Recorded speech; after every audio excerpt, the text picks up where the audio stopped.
자, 이제 오늘 우리 계속해서 금요일 저녁에, 금요일 밤에 우리 성경일동학교 함께하고 있습니다. 예.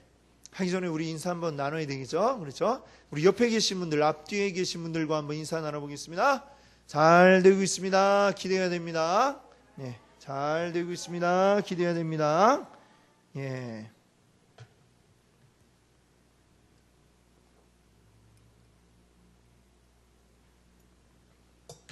자, 우리 성경일동학교, 우리 지난주까지 해서 구약을 이제 다 끝냈죠. 지난주에 말라기까지 이제 했습니다. 그렇죠? 자, 말라기까지 했고, 그러면 이제 오늘 바로 신약을 넘어가느냐 하면은 그렇지가 않습니다.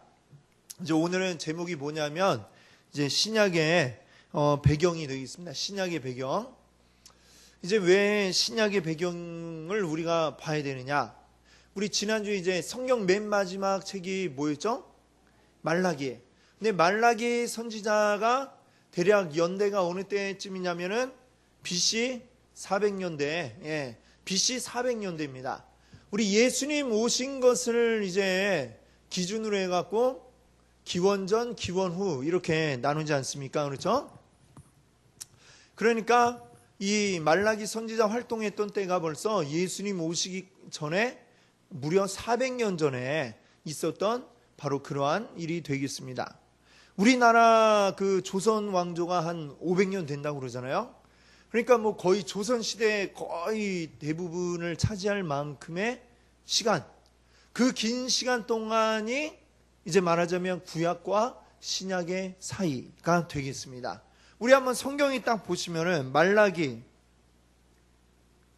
말라기하고 그 다음에 마태복음 그 사이에 뭐 불과 딱 요 한 장 차이잖아요. 그렇죠?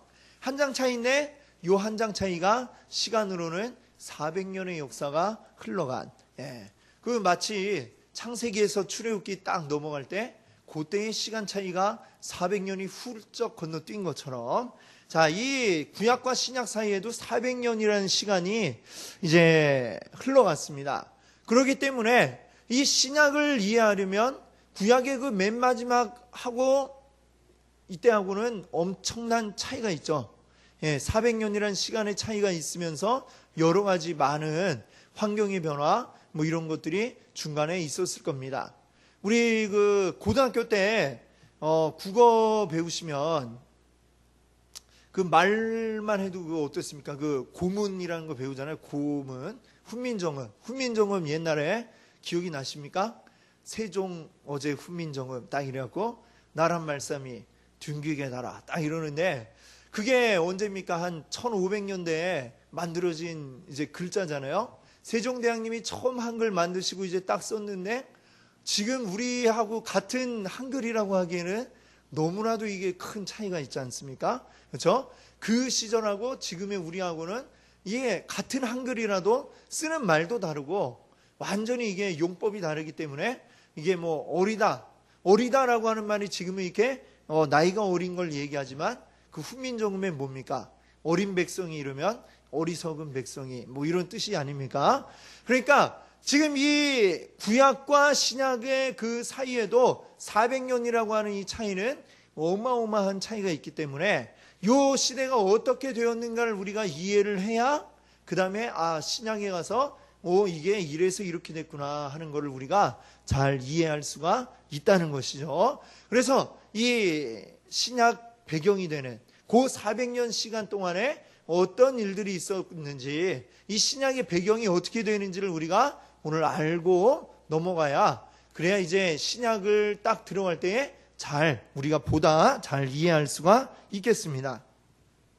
자, 그러면 우리가 한번 이 점검을 해보는 의미에서, 북이스라엘은 어느 나라한테 이렇게 망했죠? 북이스라엘이 어느 나라의 이 침략을 받아서 망했습니까? 자, 여러분들 한번 이 연대표 한번 쭉 보실까요? 보시면은 이스라엘이 망한 게 언제냐면 언제입니까? BC 약 700년, 800년대죠. 거기에 가보시면 어떻게 되어 있습니까? 호세아로 해갖고 쫙 망했죠. 어디로 화살표가 되어 있죠? BC 800년대 그쯤에 이 노란색이 이제 유대 히브리 사람들이죠. 거기 이스라엘이 이제 딱 중간에 끝났잖아요. BC 800년 무렵에. 그렇죠? 예, 거기 어떻게 되어 있습니까? 여기 보이시죠? 여기 아수르로 끌려갔다. 여기 보시면 이 표가 넓게 되어 있는 거는 그만큼 이제 그때에 아주 넓은 영토를 차지하고 큰 세력을 차지했다. 이렇게 볼 수가 있습니다. 그때 이제 아수르가 제일 넓어요. 그렇죠? 아수르가 이제 큰 이제 그 힘을 가지고 있었고, 그제 이스라엘은 아수르에게 망했고요. 그 다음에 유다, 그 옆에 있는 유다는 조금 더 한 100년 이상 더 끌었습니다. 그러고 나서 어느 나라에 망하게 되었나요? 바벨론인데 이제 그 바벨론 제국이지만 신바벨론이다 이렇게 되어 있습니다. 왜냐하면 표 위에 이렇게 보시면은 이 바벨론 지역에 아수르와 바벨론이 이제 함께 또 있던 시기가 있었고, 그러다가 아수르가 이제 또 힘을 내다가 지금 바벨론이 지금 다시 이제 딱 일어나고 아수르를 무너뜨리고 이제 바벨론이 큰 왕국이 되었죠. 자, 그렇게 해서 이제 그 옆에 노란색 쫙 보면은 노란색이 흐려졌죠. 여호야긴 시드기야 요때 해갖고 요게 보면 노란색이 흐려지고 네모 박스가 겉에 테두리가 색깔이 다른 색으로 나오죠. 보라색. 이 바벨론의 요 색깔로 이렇게 표시가 되어 있는 겁니다. 그 기간 동안에는 이제 그 바벨론의 포로 기간이다. 이렇게 우리가 이해를 할 수가 있겠습니다. 그렇게 쭉 진행이 되다가 그 다음에 어떻게 되었습니까? 고레스 칙령. 고레스는 어디 사람이에요? 근데 고레스는 요 맨 오른쪽에 보시면 메데바사 이제 바사 제국이라고 할 수 있죠. 요 오른쪽 주황색 보이시죠? 여기에 보시면 이 바사 제국이 있고 여기에 다리오 1세가 어떻게 했습니까? 다리오 1세가 아니구나. 그 위에 고레스 때에 이 바벨론을 무너뜨리고 지금 나라를 차지한 이 바사가 되겠습니다. 그럼 메데 바사는 뭐고 또 바벨론은 뭔가 또 아마 이렇게 좀 궁금하실 것 같아요. 한번 지도를 한번 우리 본다면은 이 신약이 이제 배경이 되는 요 지도를 보시면 이 지도 이제 보시면 이제 대략 어떻게 되는지 아시겠죠? 여기는 이제 지중해입니다. 그리고 여기가 티그리스강, 유프라테스강 이렇게 쭉 흐르고 있고 기억이 나시죠? 예. 자, 근데 이제 보시면은 이거는 이제 옛날 지도고 한번 요새 지도를 한번 보시면은 좀 더 이해가 되실 것 같아요. 이게 지금 요새 최근 지도입니다. 최근 지도. 거기 보시면 중동 지방이잖아요. 여기가 지금 사우디아라비아. 옛날 거기 치면은 지금 여기 이집트고 여기가 시나이 반도. 예, 이 지역입니다. 지금 이스라엘이 어디죠? 요쪽이죠, 여기에. 지금 이제 한창 요새 시끄러운 데 있죠. 가자지구 여기가 여기 이제 이쪽에 있겠고. 그렇죠? 그다음에 이제 여기가 티그리스강, 유프라테스강 이렇게 있고 옛날 지도랑 이게 겹쳐지시죠? 예. 근데 보시면은 지금 이란, 이라크 우리 이란, 이라크 이름도 비슷한데 이게 다르지 않습니까? 어디가 이라크냐? 여기가 이라크예요. 지금 이쪽이 이라크입니다. 여기가 이라크고 이쪽이 이란입니다. 이쪽이. 예. 아시겠죠? 근데 우리 여기 보시면은 표에 보시면 연대표에 보시면 맨 오른쪽 거 맨 위가 뭐라고 되어 있어요? 이란인 이렇게 되어 있죠. 이 이란 그러니까 이란이 어느 쪽이냐면은 지금 이 이란 지역이 그러니까 메데바사 이제 페르시아가 바로 이쪽이다라고 하는 얘기입니다. 그리고 이라크 이쪽은 이제 바벨론 지역이라고 할 수가 있는 것이죠. 그래서 이 사람들이 옛날부터 사실은 이렇게 사이가 안 좋은 사이였어요. 그렇죠? 이란, 이라크가 옛날에 페르시아와 바벨론으로 해갖고 서로 싸우던 그게 지금까지 이제 내려왔고 계속 이란 이라크 싸우고 지지고 볶고 그런 일들이 이제 이루어지고 있다. 이렇게 이해하시면 될 것 같아요. 이제 그 옛날 지도랑 이제 보시면 이렇게 돼 있다. 이거는 좀 이따가 이제 보시고. 그래서 이제 페르시아가 이제 점령을 하게 됩니다. 그래서 자연스럽게 이제 그 고레스 왕이 칙령을 내리잖아요. 고레스 칙령이 뭡니까? 이 페르시아로 나라가 바뀌면서 명령을 내린 겁니다. 이전에 바벨론의 포로로 끌려와 있던 사람들은 다 너희들 나라로 돌아가라. 이제 그 포로 정책이 바뀌게 된 거죠. 그래서 그때 1차 귀환 이제 이루어졌다고 그랬죠. 1차 귀환했을 때는 뭐 했느냐? 성전, 예루살렘의 성전을 이제 짓는 일을 했고, 그러다 나중에 이제 바사의 느헤미야와 그리고 에스라 이런 사람들이 또 나중에 또 돌아오죠. 그때가 이제 그 전에 2차 귀환이 있었죠. 그 전에 2차 귀환이 있어갖고 그 사람들이 이제 예루살렘 성벽을 이제 쌓으려고 했는데 그게 잘 안 되니까 느헤미야가 이제 왕한테 청을 해갖고 돌아와서 성벽을 이제 완성을 하고 예루살렘 성벽까지 이제 완성을 하고 이제 그런 일들이 나오게 됩니다. 그러고 나서 이제 여기서 에스라가 중요하다고 그랬죠. 에스라가 한 일이 뭡니까? 에스라는 이제 왜 우리가 그동안 포로로 이렇게 끌려와야 됐느냐? 하나님의 세우신 나라인 우리가 왜 망했느냐? 이 원인을 이제 쭉 찾고 보니까 우리가 하나님 말씀대로 온전히 하지 못했고 하나님 말씀을 따르지 못했기 때문이다. 이 생각을 하고 우리가 회개해야 된다. 우리가 온전히 하나님 말씀으로 돌아가자. 그 시대의 하나님 말씀이라는 게 뭐겠습니까? 바로 모세 오경, 율법. 이스라엘 사람들이 이제 토라라고 얘기하죠. 율법. 바로 이 율법으로 우리가 온전히 돌아가야 된다. 철저히 율법대로 우리가 살아갈 것을 이제 사람들에게 이제 외치고 선포하고 그 이제 분위기 아래에서 쭉 이제 포로기가 이제 시작이 되는 겁니다. 자, 시작이 되는데, 자, 여기 이제 이쪽을 보시면은 이렇게 쭉 가다가 근데 이 바사가 어떻게 됩니까?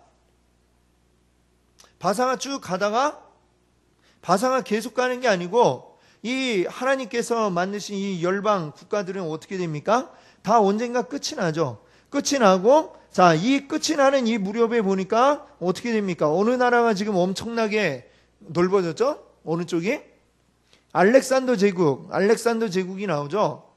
자, 그 영화 300이라는 영화 혹시 여러분들 보셨나 모르겠어요. 그 보신 기억이 있으실까요?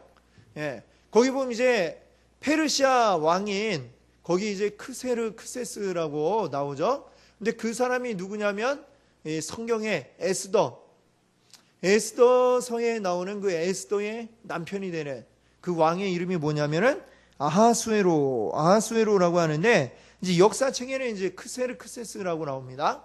그 사람이 이제 그리스를 침공하려고 이 영토를 어마어마하게 아시아 지역을 다 차지하고 이제는 유럽 쪽으로 가야 되겠다 생각을 하고 그리스가 이제 첫 관문이죠. 거기 침공을 했는데 그때 실패합니다. 근데 이 크세스가 맨 처음에 시도했던 게 아니라 그 아버지인 다리오 왕이 이제 벌써 먼저 시도를 했었어요. 근데 이 다리우스라고 그러죠.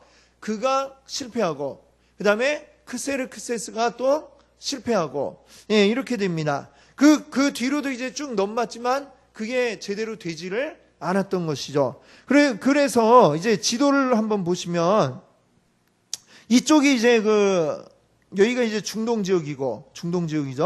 이쪽이 중동 지역이고 여기로 넘어오면 이쪽이 이제 말하자면 요 부분이 그리스 지역이 되고 그 왼쪽이 이제 유럽이 되는 거죠. 자, 근데 이 그리스의 이 북쪽 이 지역을 이제 뭐라고 하냐면은 마케도냐 지방이다 이렇게 이야기를 하고 그 다음에 그리스 남쪽 지역을 이제 아가야 지방이다 이렇게 얘기를 하죠. 나중에 사도행전에 가면 이제 바울이 선교 여행 다닐 때 마케도냐 지역도 나오고 아가야 지역 얘기도 하고 그러는데, 그럼 이게 그리스에 있는 지방 이름이구나, 이렇게 우리가 생각하면 됩니다. 그러니까 근데 그 마케도냐가 말하자면 이제 알렉산더가 마케도냐 출신이잖아요.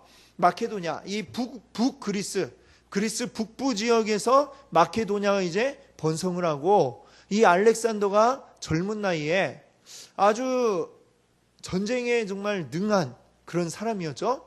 전쟁만 했다면 늘 승리해갖고 완전히 이제 그때에 어떻게 됩니까? 페르시아 제국도 이제 다 먹고, 그 다음에 어디까지 갔었냐면은 인도까지 이제 갔었다라고 합니다. 유럽 이 그리스 지역은 말할 거 없고 인도까지 이르를 정도니까. 근데 그때의 나이가 불과 아직도 30대 이 알렉산더가요.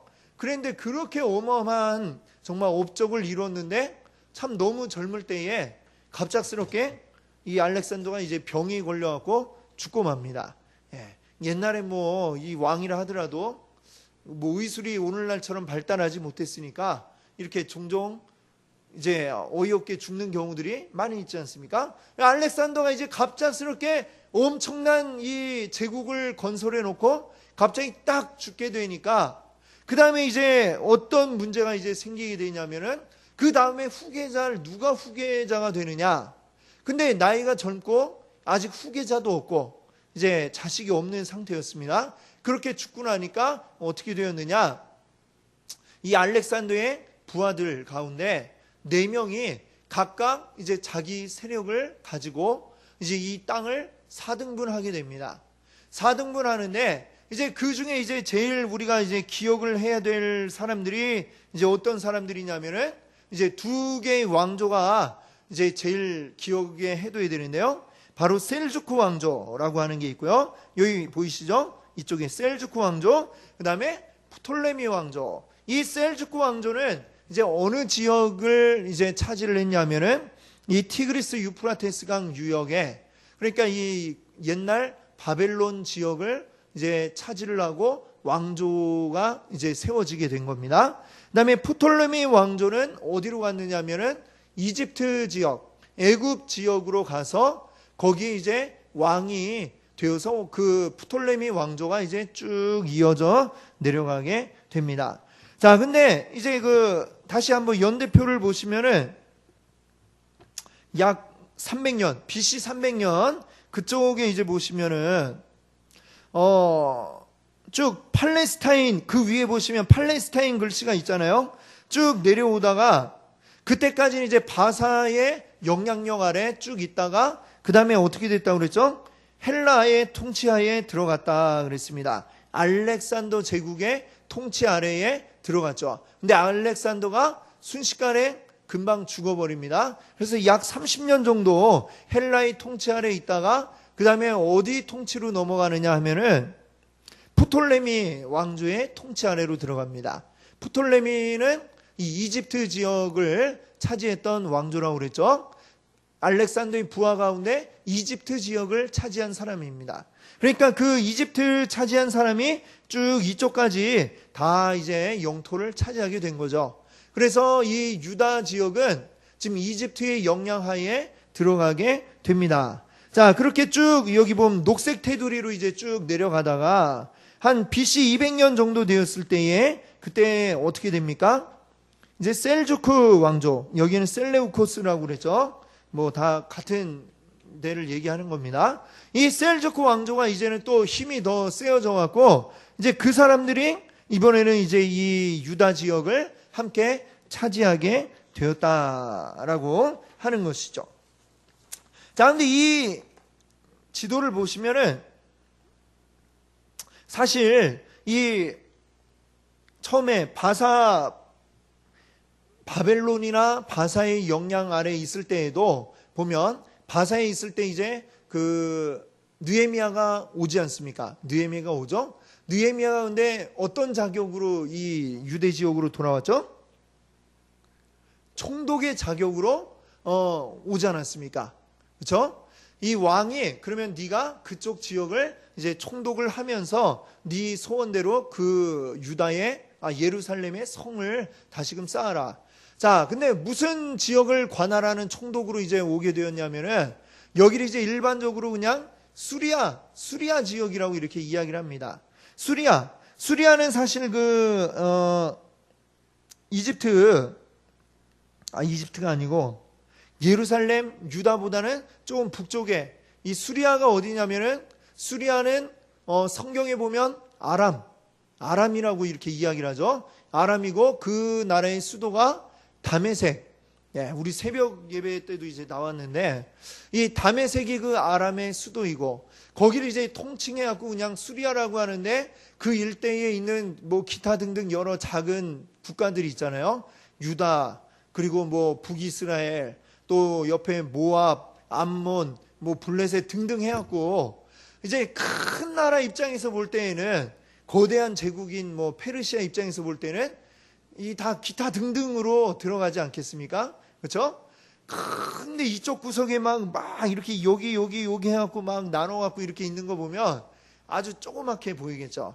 너희들은 그냥 기타 등등이야 이러고서 그냥 통칭해갖고 여기 그나마 이제 조금 이제 사이즈가 되는 데가 수리아거든요. 지금 이제 뭐 시리아라고 되겠죠. 그 수리아라고 이제 통칭해갖고 이 근동 지역을 그냥 다 이렇게 통칭해갖고 이제 거기에 관할을 하게 된 겁니다.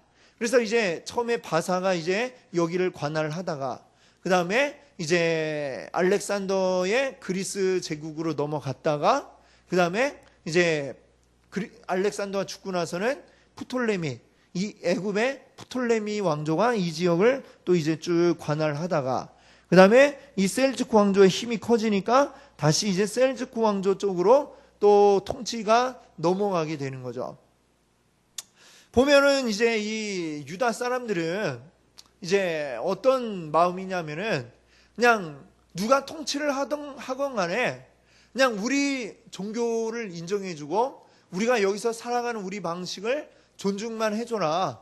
그럼 뭐 누가 통치하든지 뭐 세금 내라면 내고 그냥 그렇게 이제 그런 마음으로 이제 쭉 살아온 거예요.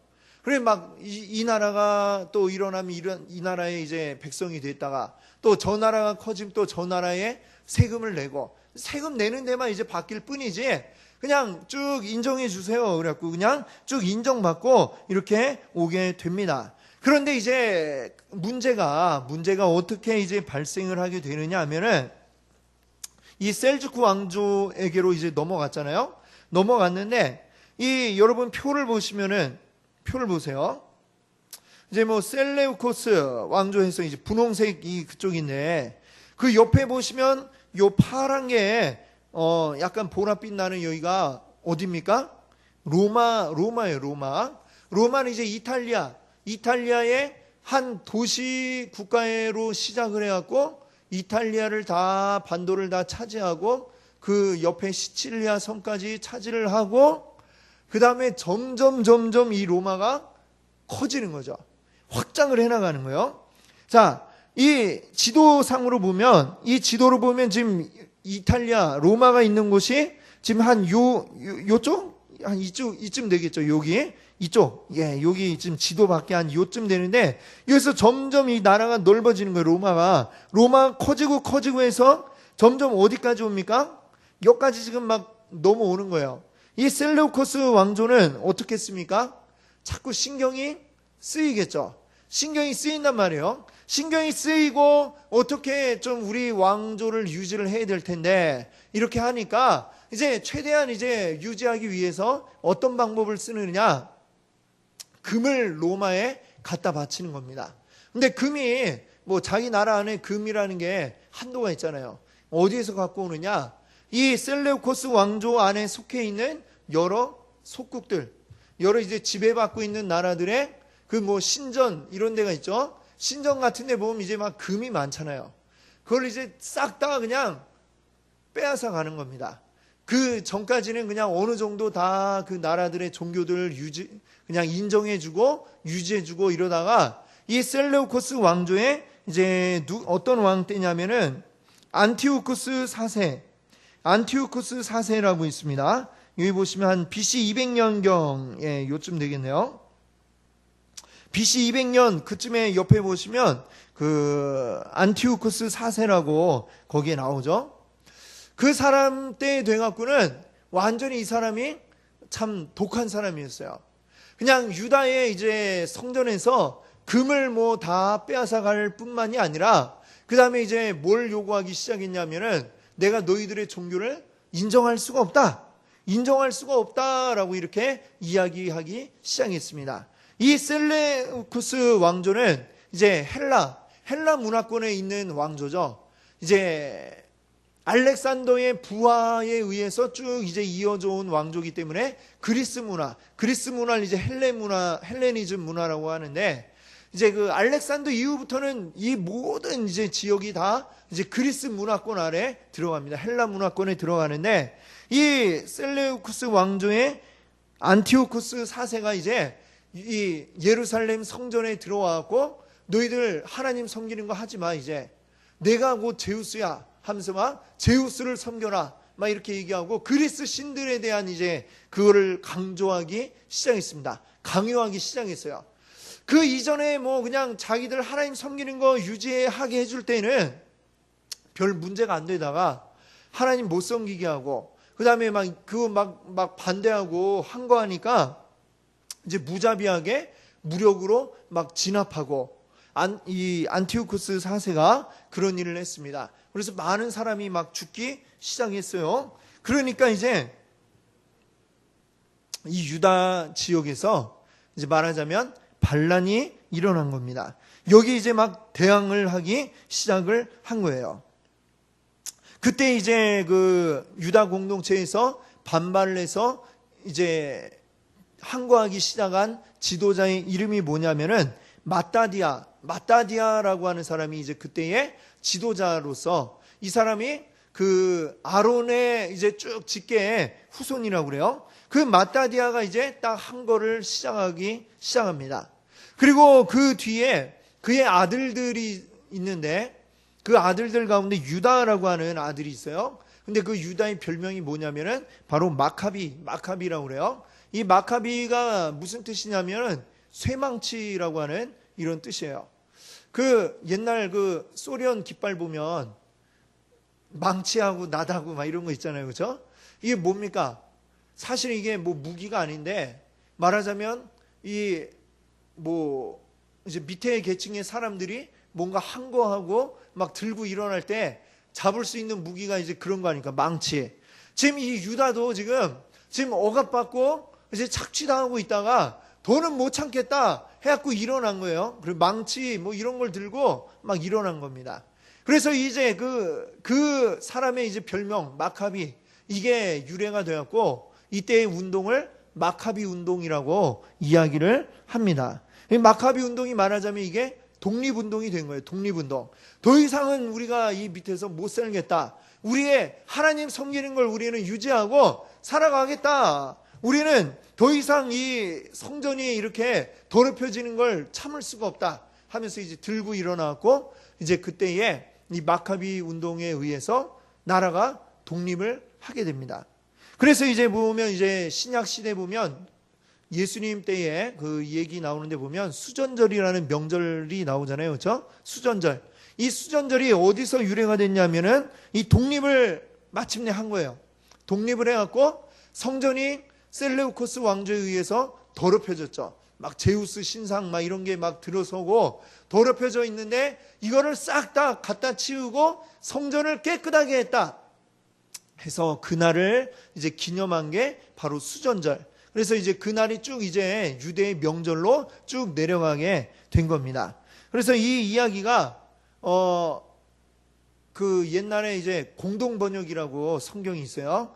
우리 건 지금 개역 개정판 이렇게 돼 있는데, 옛날에 천주교 카톨릭하고 이제 같이 해갖고 번역을 했던 이제 공동 번역이 있는데, 거기 보면 외경도 이제 같이 실려 있는데, 그 외경에 보면은 이 마카베오 전서, 마카베오 후서 해갖고 이렇게 이 마카비 그 역사가 나오는 부분이 그 외경 가운데 들어있는 것을 이제 볼 수가 있습니다. 한번 뭐 볼 기회가 되시면 한번 또 뭐 볼 수 있지만 잘 좀 어렵죠. 어렵긴 어려운데 그 내용이 하여튼 거기에 이렇게 되어 있다. 그래서 그 주권을 이제 드디어 그동안은 나라가 없이 이제 쭉 왔던 겁니다. 처음에 유다가 망한 후로, 유다가 바벨론에 망한 후로 쭉 이제 주권이 없이 오다가 이 마카비 운동에 의해서 이제 나라를 다시 주권을 찾은 거죠. 그래서 그 주권을 찾아서 나라가 쭉 이어져 가는 게 한 100년 정도, 여기 보시면 여러분 가진데 보시면 200년대에 거기 보시면 마카베오 반란 167년 이렇게 나오죠. 그때 이제 이게 돼서 거의 다시 노란색이 진해졌잖아요. 그렇죠? 이때 다시 나라가 주권을 찾았다. 이런 의미가 되는 것이죠. 그러다가 이제 그 마카비 그 가문에서 쭉 이제 왕을 하게 됩니다. 이제 그 왕조의 이름을 뭐라고 하더라? 하스모니안, 하스모니안 왕조라고 이제 이름을 붙여갖고 쭉 이제 오게 됩니다. 근데 여기에서 이제 하스모니안 왕조 때 이제 아주 중요한 일이 벌어지게 되는데, 이 하스모니안 왕조 쭉 가다가 보면은 네모가 좀 넓어지잖아요. 보이십니까? 넓어지는 부분이 그 BC 150년 옆에 해갖고 살짝 넓어지죠. 이 영토가 넓어졌다는 얘기예요. 이게 무슨 일이 있었느냐 하면은 옆에 오른쪽 요단강 건너편에 보면 이제 에돔이 있지 않습니까? 이 하스모니안 왕조가 에돔을 차지한 거예요. 싸워갖고 에돔을 차지했습니다. 그리고 거기가 이제 넓어졌죠. 근데 이제 그게 중요한데, 그때에 에돔의 왕이 있어요. 그때 에돔의 왕이 누구냐 하면은 안티파스라고 해요. 하스모니안 왕조가 이제 에돔을 이제 차지를 하고 거기 왕이었던 안티파스를 이제 에돔 지역의 총독으로 이제 세우고 세금 걷어서 내라. 뭐 이렇게 하게 됩니다. 자, 근데 이 안티파스의 손자가 누구냐면 마태복음에 보면 예수님이 태어났다는 이야기를 듣고 유대 지역 안에 있는 모든 아이들을 죽였던 그 헤롯 대왕이라고 하죠. 그 사람이 바로 이 안티파스의 손자라고 그래요. 자, 그러니까 이게 어떻게 하스모니아 왕조 때는 에돔이 이제 그 지배하에 들어갔다가 불과 얼마 후에는 보니까 그 손자가 이 유다 지역을 다스리고 있는 왕이 되잖아요. 이런 일이 벌어지게 된다는 것이죠. 이게 어떻게 해서 이렇게 일어나게 되느냐? 자, 여기 보면 또 이제 로마가 이제 중요해지죠. 로마가 이 삼두 정치, 로마의 삼두 정치라는 걸 이제 보게 되는데, 이 삼두 정치 할 때 보면 로마는 원래 이제 황제가 다스리는 나라가 아니었습니다. 원래가 민주 정치를 하는 나라였죠. 그런데 여러분들 저기 아시죠? 검투사 아시죠? 글래디에이터. 근데 이 검투사들이 반란을 일으키잖아요. 그렇죠? 반란을 일으킵니다. 로마 안에서 반란 일으키는데 이 검투사들과의 싸움을 진압하기 위해서 3명의 장수를 이제 보내게 됩니다. 그때 이제 임명한 3명의 장수가 누구냐면은 폼페이우스, 그리고 크라수스하고, 그리고 카이사르. 카이사르 아시죠? 이 3명을 이제 보내게 되는데, 이 3사람이 이제 그때 이 검투사들의 반란을 진압을 하고, 그거를 진압을 하고 이제 힘을 얻게 됩니다. 권력을 이제 잡게 되죠.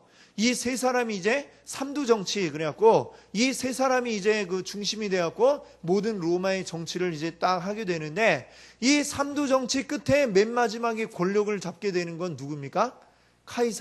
카이사르죠. 근데 이 카이사르가 자기가 황제라고, 거의 황제나 다름이 없지만 황제라고 이름을 하진 않습니다. 그러지만 이제 그러다가 이제 결국은 로마의 그 어떤 황제 나라가 되는 거를 싫어하는 그 사람들이 카이사르를 암살하죠. 예, 암살을 하고, 그럼 어떻게 해서 자세한 건 이제 역사책을 보시면 아시지만, 나중에 그 양아들이었던 아우구스투스가 이제 초대 황제가 됩니다. 황제가 돼서 카이사르는 황제란 이름을 붙이진 않았지만 그때부터 뭐 거의 황제의 역할을 했기 때문에 그 이후로 로마 황제들을 이제 카이사르 이름을 이야기를 하는 거죠. 그래서 신약 성경에 보면 가이사의 것은 가이사에게 이렇게 얘기하죠. 그때 이 가이사라는 게 카이사르를 얘기하는 거고, 그게 바로 로마 황제를 지칭하는 말이 되었다. 이렇게 할 수가 있는데, 자, 이 삼도 정치에서 근데 이 폼페이우스가 이제 중요한데, 폼페이우스는 이제 어떤 일을 했냐면, 그때 이집트에 프톨레미 왕조의 이제 맨 마지막 왕이 누구냐면 클레오파트라죠. 클레오파트라. 아시죠? 아주 뛰어난 미인이었다는 이 클레오파트라가 이 결국 이제 폼페이우스와 이제 좀 이렇게 어떻게 힘을 합쳐갖고 해보려고 했지만 결국에 카이사르가 이 폼페이우스를 무찌르게 되고, 그래서 이제 혼자 뭐 황제처럼 되는데, 그 전에 폼페이우스가 이 클레오파트라와 함께 이제 힘을 합치고 그렇게 해갖고 이제 유다 지역 셀레우코스 왕조 이쪽까지 이제 다 차지를 하게 되는 것입니다. 이 역사를 보게 되면 그렇게 되죠. 그렇게 해갖고 그때에 어떻게 됩니까? 지금 이 하스모니안 왕조가 어떻게 되느냐? 그 밑에 원래는 에돔이 그 밑에 들어가 있었잖아요. 근데 이 에돔 왕이 아까 안티파스 얘기했는데, 안티파스의 아들 안티파터가 폼페이우스하고 이제 그 밑에 가갖고 탁 붙은 거예요. 가갖고 이제 싸바 해갖고 이제 하스모니아 왕조를 제거하고 자기가 여기에 왕이 되는 걸로, 예, 이제 그 위에는 로마가 있고, 하지만 그 밑에 이제 분봉왕 뭐 이런 식으로 해서 이제 에돔의 왕손이었던 이제 그 가문이었던 안티파터가 거기에서 이제 왕 노릇을 하게 되고, 유다는 또다시 이제 지배하에 들어가는, 주권을 잃고 지배하에 들어가는, 예, 이런 일이 나오게 되는 것입니다. 지금 이 상황에서 이제 계속 흘러서 지금 이제 예수님 고때로 넘어가는, 어떻게 해서 이 유다가 지금 로마의 식민지가 되었고, 그리고 거기에서 갑자기 느닷없이 헤롯 왕이 왜 뚱딴지 같이 튀어나왔는가? 요게 이제 이해가 되시는 거죠. 네, 지금 요 과정을 거쳐서 이제 그렇게 되었다라고 하는 것입니다. 그 다음에 이제 우리가 기억해야 될 거는 뭐냐면 이제 유대교인데, 유대교라는 게 이게 처음부터 생겨난 게 아니라, 모세 때부터 쭉 있던 게 아니라, 사실은 이 유대교의 어떤 형태가 언제 생겨났느냐면 에스라 때에 이제 생겨났다고 할 수가 있는 거죠. 철저하게 우리가 말씀으로 돌아가자, 그 말씀대로 우리가 율법대로 살자 해서 운동을 펼치고, 그것으로부터 사실은 이제 이 유대교의 전형적인 모습이 쭉 나오게 된 겁니다. 그리고 이 에스라의 어떤 정통성을 쭉 따라서 내려온 사람들이 누구냐면 바로 바리새인들이 그래서 왜 그렇게 율법에 집착을 했는가? 예, 하면은 이 에스라가 이야기했던, 우리는 율법으로 돌아가고 율법대로 살아야 된다, 그 말씀에 아주 너무나도 집착을 한 나머지 이 바리새인들이 그렇게 되었다는 것이죠. 그것을 우리가 이해해야 되겠고, 이 유대교가 이제 그렇게 해서 나오게 된 거고, 디아스포라라고 하는 건 뭐냐면, 이 유대인들이 근데 계속 나라에 주권이 없고 다른 식민지 지배하에 있다 보니까 이 국민들이 세계 곳곳에 흩어져 살 수밖에 없는 거죠. 왜냐하면 이 벌어도 세금을 내야 되는 게 많고, 식민지라고 하는 게 그렇지 않습니까? 그러니까 이곳저곳 그냥 살 길을 찾아서 떠난 사람들이 아주 많이 있었다는 것입니다. 근데 이 사람들이 다 흩어지고 나서 그냥 제각기 그냥 그 동네에 동화돼서 사는 게 아니라, 이 에스라에 의해서 그 말씀 중심으로 살아가는 이 사람들이 이제 흩어진 거예요. 그들이 흩어진 곳에서도 말씀 중심으로 살기 위해서 유대 공동체 안에 그 마을마다 뭘 만들었냐면은 이 회당이라는 걸 만들었습니다. 회당을 만들고 그 안에 모여갖고 이제 계속 모여서 말씀을 연구하고 말씀을 듣고 그 말씀대로 살아가는 이 일을 계속해서 하게 된 거죠. 그래서 유대인의 그 어떤 흩어져 있는, 전 세계에 흩어져 있는 이 공동체들을 디아스포라라고 이렇게 이야기를 하고 그 안에 있는 회당. 그래서 바울이, 신약에 보면 바울이 꼭 이렇게 전도 여행을 가면 맨 먼저 찾아가는 데가 어디냐면 그 동네에 있는 회당을 찾아가죠. 유대인들의 그 공동체 속으로 먼저 들어가서 말씀을 먼저 전하고 예수님을 전하고 그 사람들이 받아들이지 않으면 이제 다른 이방인들에게 또 전하고 이 과정을 늘 거쳤던 것을 우리가 보게 됩니다. 이런 것들을 우리가 좀 이해를 하고 있어야 되겠고, 이제 마지막으로 이제 유대교 내에 여러 집단들이 있는데 여기에 대한 거 이제 마지막으로 여러분과 한번 이제 생각해 보고자 하는데, 바리새파는 이제 제가 좀 전에도 말씀드렸다시피 바로 이 에스라의 그 정통을 쭉 이어 내려온 사람들이 라고 이제 생각하는 사람들이 바로 바리새인들입니다. 그래서 늘 그냥 이 말씀대로 우리는 살아야 된다. 율법대로 살아야 된다. 그 말씀을 연구하고 율법을 이제 지키기 위해서 살아온. 근데 그 역사가 이제 쭉 흐르다 보면 율법도 안식일을 기억하여 지켜라 이랬는데, 그럼 안식일에 일하지 말라고 그랬는데 어느 정도까지가 일 안 하는 건가? 이것이 이제 어느 기준이 있어야 될 거 아니에요? 이제 이런 기준들을 이제 말하자면 법 해석, 율법을 해석해서 내놓기 시작한 게 뭐냐면 이제 장로의 유전, 이런 것들이 이제 바로 그런 거죠. 그래서 뭐 예를 들면 안식일 날 얼마까지 걸어갈 수 있습니까? 대략 한 2km 정도? 지금 우리 킬로미터로 하면 2km 정도까지만 가면 이거는 안식일을 범한 게 아니다. 이렇게 되는 거예요. 그래갖고 그리고 그걸 넘어가면 1학년 되어버리고 이렇게 되죠. 그리고 예수님이 맨 마지막에 승천하실 때 그때 안식일인데 그때 보면 이제 가신 장소가 나오는데 베다니인가? 그렇죠? 근데 거기가 어느 정도 거리냐면은 예루살렘으로부터 약 2km 떨어지지 않은 그 정도라고 그래요. 그러니까 그것도 예수님이 마지막에 제자들에게 안식일을 범하지 않는 이 거리만큼을 허용하시고 거기에서 이제 승천하셨다. 뭐 이런 이야기를 이제 들을 수가 있겠죠. 바로 하여튼 바리새파는 이제 그런 사람들이었고, 그 다음에 이제 보면 사두개파 얘기가 또 나오죠. 이 사람들은 이제 뭐냐면은 이 사두개파라고 하는 이름이 어디서 나왔다고 이제 보냐면은 다윗의 그 시대의 제사장 가운데 사독이라고 있었어요. 사독. 아마 그 사독으로부터 이제 이 이름이 나왔을 거다 이렇게 보는데, 그러니까 이 제사장의 무리들을 이제 사두개파다 이렇게 이야기를 합니다. 성전 중심의 어떤 문화를 주도해가는 그런 신학 사상을 가진 사람들이 이 사두개파인데, 근데 이 예수님 시대쯤 오면은 이 제사장을 이 아론의 자손들이, 레위인들이 이거를 하는 게 아니라 이제 로마 입장에서 보면 유대 종교 지도자들, 이 사두개파 지도자들, 대제사장을 레위인들이 하는 게 좋겠습니까? 아니면 자기들 말을 잘 듣는 사람이 하는 게 좋겠습니까?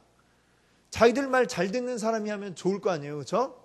그래갖고 이 아무나 이제 주는데 그냥 아무나 주는 게 아니라 돈을 받고 대제사장을 이 로마 총독이 임명을 하기를 시작을 했다는 겁니다. 자, 그러다 보니까 이 사두개파의 이 대제사장이 돈을 내고 지금 자기가 제사장이 됐잖아요. 그러면 그 다음에는 뭘 하겠습니까? 돈을 들였으니까 돈을 뽑아야 되겠죠. 돈을 뽑아야 되겠죠. 그것도 그냥 뭐 한두 푼 준 게 아니라 어마어마한 돈을 내고 자기가 대제사장이 됐으니까, 그러니까 돈을 이제 벌기 위해서 하는 게 뭐였을까요? 장사를 하기 시작하는 거죠. 어떤 장사? 바로 성전에 그 이제 소양 재물들을 이제 들여다가 파는 이런 일을 지금 대제사장이 바로 그 배후에서 조종을 해갖고 그 일을 하기 시작했다라고 하는 겁니다. 그러니까 그 예수님께서 성전 청결 이걸 하실 때 이 뭐 독사의 자식들아 뭐 이러면서 정말 아주 심한 욕이죠. 예수님 입에서 어떻게 그런 욕이 나왔을까? 자, 예수님이 그렇게 분노하시면서 성전에 있는 것들을 다 쓸어버리셨던 이유가 단순히 뭐 성전 안에서 장사를 했다 뭐 이것도 맞지만, 자, 더 거슬러 가면 더 큰 원인이 있다는 거죠. 이 제사장들, 이 로마의 앞잡이가 되었고, 로마 앞잡이가 되어서 이제 뭐 일을 하고 있고, 거기다가 그 자기가 낸 돈을 뽑기 위해서 성전 안에까지, 거룩한 성전 안에까지 들어와서 장사를 하고 있고, 그 모든 재물에 대한 독점권을 가지고 하고 있는, 이걸 볼 때 하나님이 예수 그리스도가 분노할 수밖에 없었다. 아마 그 배경을 우리가 이해할 수가 있을 겁니다. 자, 그런 일들이 있었구나. 이걸 우리가 기억해야 되겠죠. 자, 그러니까 사람들이 생각하기에, 이 일반 백성들이 생각하기에는 사두개파 사람들하고 바리새파 사람들하고 어떤 사람이 더 존경스럽게 보이겠습니까? 사두개파 사람들은 말하자면 좀 이제 매국노 같은 이런 사람들인 거예요. 근데 이 바리새파 사람들은 이 에스라의 전통을 쭉 이어져 온 어떤 전통을 가지고 있는 아주 존경받는 사람들이었다. 이렇게 우리가 알 수가 있겠습니다. 그리고 또 한 부류는 이제 뭐냐면 열심당원이죠. 민수기에 보면은 그 아론의 손자 가운데 비느하스가 그 모압 지역에 모압의 여인들이 막 그 와갖고 이스라엘 사람들을 이제 꼬셔서 음탕한 짓을 하게 하고, 그런 일이 생겼을 때 이 비느하스가 이제 어떻게 했습니까? 창을 가지고 그냥 확 다 찔러 죽였던 이 사건이 있잖아요. 그때 하나님이 뭐라고 이 사건을 얘기하셨느냐면, 비느하스가 이 여호와의 열심으로 이 일을 했다. 이렇게 얘기를 했습니다. 그 열심, 여호와의 그 열심, 그걸 이제 가지고 이제 하기 시작한 사람들이 열심당원인데, 이 사람들은 그 여호와의 열심으로 이제 뭐냐? 지금 우리 로마의 지배하에 있는데 우리 독립해야 된다. 이 생각을 가지고 있는 거죠. 그리고 그 여호와의 열심으로 우리가 이 로마 사람들을 처단한다.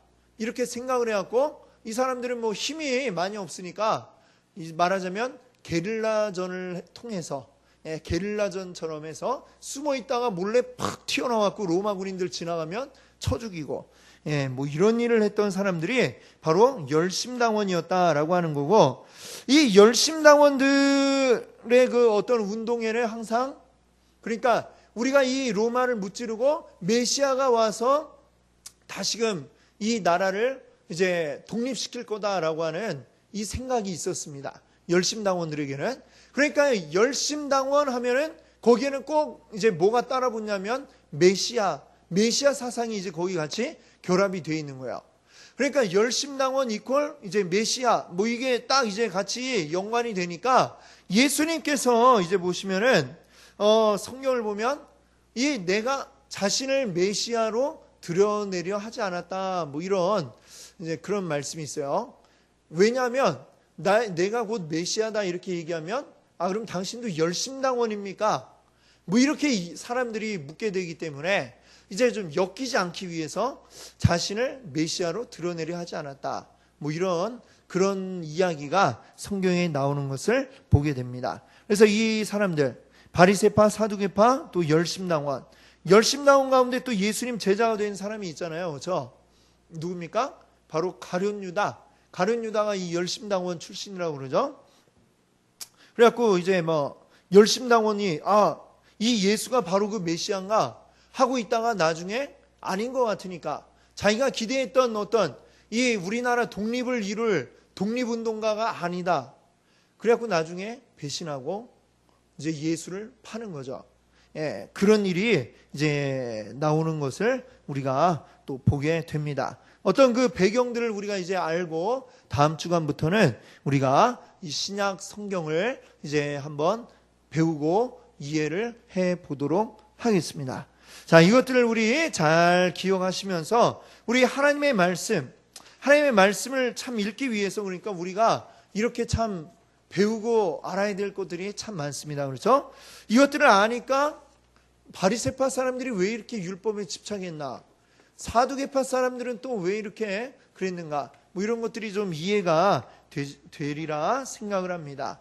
이걸 통해서 우리 하나님의 말씀을 더 잘 알고 깊이 깨달아 알아서 하나님 말씀대로 살아가시는 우리 성도님들 되시기를 바랍니다. 함께 기도하겠습니다. 할렐루야. 우리 주님 감사합니다. 오늘 주님 앞에